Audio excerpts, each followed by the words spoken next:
Bonjour, Patrick, docteur vétérinaire du site conseilvétérinaire.com. Dans cette vidéo, nous allons voir comment prendre la température à votre compagnon. Il est important de savoir bien prendre la température de votre animal de compagnie, car le chien ou le chat ont la particularité de bien cacher les signes de fièvre. Ils n'ont pas comme nous la peau chaude ou la présence de frissons en cas de fièvre. Éventuellement, vous pourrez voir comme signe manque d'appétit, léthargie, allaitement, agitation. Mais il faut utiliser un thermomètre pour évaluer une fièvre potentielle. La tâche peut paraître désagréable, voire pénible pour certains, mais avec une bonne préparation et les bons gestes, cela deviendra assez facile. Voici en 8 étapes comment prendre la température d'un animal de compagnie. Étape 1. Procurez-vous un thermomètre digital. Je vous conseille un thermomètre à bout souple, par mesure sécurité. Pour procurer ce type de thermomètre, je vous mettrai un lien en dessous de la vidéo. Étape 2. Pour plus de facilité, demandez de l'aide à quelqu'un pour tenir votre chien ou votre chat pendant que vous prenez sa température. Et remarquez donc sur cette photo la position des mains qui est extrêmement importante de la part de l'aide, mais j'y viendrai plus tard. Étape 3. Nettoyez l'embout du thermomètre avec de l'alcool pour désinfecter. Étape 4. Appliquez de la vaseline ou un gel lubrifiant sur l'embout du thermomètre avant de prendre la température pour la lubrification. Étape importante. Étape 5. L'animal doit être debout ou en position couchée sur le côté. Si l'animal est debout, la position des mains de l'aide est importante. Une main entourant l'encolure pour immobiliser l'animal et la deuxième main au niveau de l'abdomen pour empêcher l'animal de s'asseoir. Réflexe très fréquent lorsque vous prenez la température d'un animal par voie rectale. Une fois l'animal bien immobilisé et sécurisé par l'aide, soulevez la queue de votre chien ou de votre chat. Étape 6. Introduisez le thermomètre doucement et lentement dans le rectum de votre animal. Étape 7. Maintenez le thermomètre en place jusqu'à ce qu'il sonne. Il faut compter environ 1 à 2 minutes pour un thermomètre digital normal, sauf le modèle que je vous conseille. Celui-là, il a un bip sonore extrêmement rapide. En 10 secondes, vous avez la lecture de la température. Étape 8. Retirez le thermomètre du rectum et regardez la température de votre animal. Après, nettoyez le thermomètre avec une compresse imbibée d'eau tiède plus du savon et rangez votre thermomètre dans son espace prévu pour cela. Voici une vidéo d'une prise de température sur le chien avec un thermomètre électronique en reprenant les étapes les plus importantes. Regardez.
À la suite de la prise de température, si votre animal a de la fièvre, plus de signes cliniques tels que abattement, léthargie, vomissement, diarrhée, tout, eh bien, je vous conseille à ce moment-là d'aller consulter votre vétérinaire le plus rapidement possible.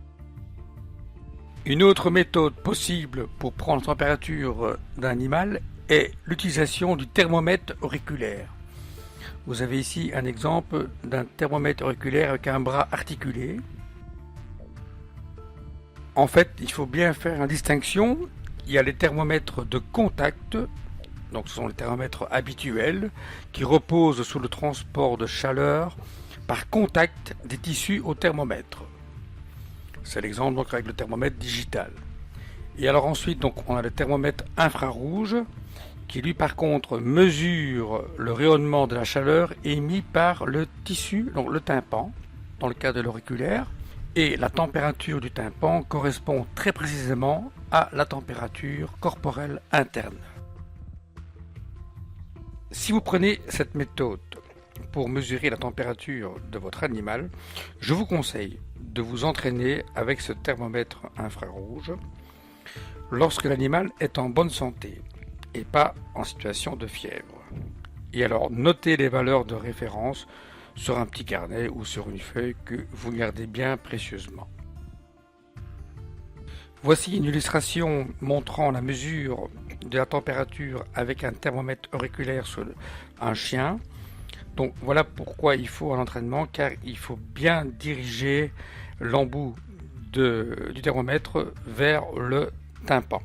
Et il faut, disons, s'entraîner un tout petit peu, mais c'est pas hyper compliqué pour faire cette mesure avec un thermomètre auriculaire. Deux petites remarques au sujet donc des mesures faites par le thermomètre auriculaire. La première, c'est que souvent ces mesures, déterminées par un thermomètre auriculaire, sont plus basses de quelques dixièmes par rapport à celles faites par voie rectale. Seconde petite remarque, c'est que la fiabilité du résultat fait par un thermomètre auriculaire dépendra essentiellement du bon emploi de ce thermomètre. C'est la raison pour laquelle je vous ai conseillé donc de vous entraîner un tout petit peu sur un animal en bonne santé.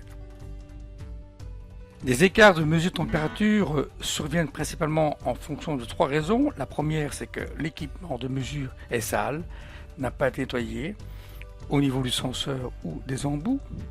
La seconde raison, c'est les embouts manquants ou abîmés qui ont été mis sur le senseur. Et la troisième raison, c'est la mauvaise mise en place du senseur dans le canal auditif. C'est-à-dire que le senseur n'est pas bien orienté vers le tympan.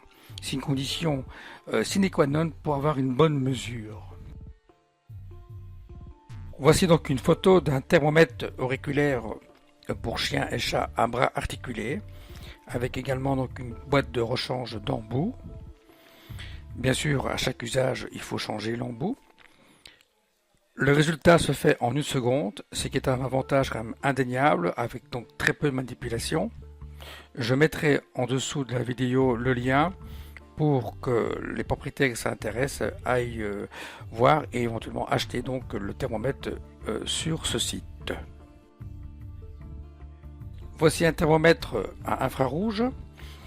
Le grand avantage du thermomètre, c'est qu'il n'y a aucune manipulation et contact avec le chien. Il suffit de pointer ce thermomètre vers le flanc ou vers l'oreille du chien et vous aurez la lecture immédiate de la température. Ce petit thermomètre est très bien pour les animaux difficiles ou bien un peu agressifs pour une prise de température. Là aussi, je mettrai donc le lien pour aller voir cet appareil sur le site en question. Alors je vous ai fait un petit résumé sur les avantages du thermomètre infrarouge. Le premier avantage, bien sûr, c'est moins de manipulation. Plus besoin de deux personnes pour manipuler votre animal pour faire une prise de température. Deuxième avantage, une facilité d'utilisation. Il suffit de diriger l'appareil à distance vers le flanc ou l'intérieur de l'oreille. Troisième avantage, mémorisation des dernières prises de température. Quatrième avantage, ça permet de faire un suivi efficace de l'état de santé de votre animal. Cinquième, il y a également une alerte sonore lors de fièvre. Alors comme indication, ce que je vois d'intéressant aussi, c'est pour les éleveurs, pour les propriétaires qui le désirent, c'est intéressant pour la prise de température, pour le suivi du mise-bas chez la chienne. Voici quelques conseils pour une bonne prise de température. Premièrement, restez détendu, calme, ne montrez pas de signe de stress. Cela, sinon, risque d'augmenter l'anxiété de votre animal et de rendre plus difficile cette manipulation. Deuxièmement, soyez prudent et doux lors de l'introduction du thermomètre dans le rectum pour ne pas engendrer des douleurs et des mauvais souvenirs pour votre animal. Troisièmement, et c'est important, n'utilisez pas des thermomètres à mercure en verre, car non seulement ils contiennent du mercure, mais également ils peuvent être dangereux s'ils se cassent et de blesser votre animal au niveau de l'anus ou du rectum.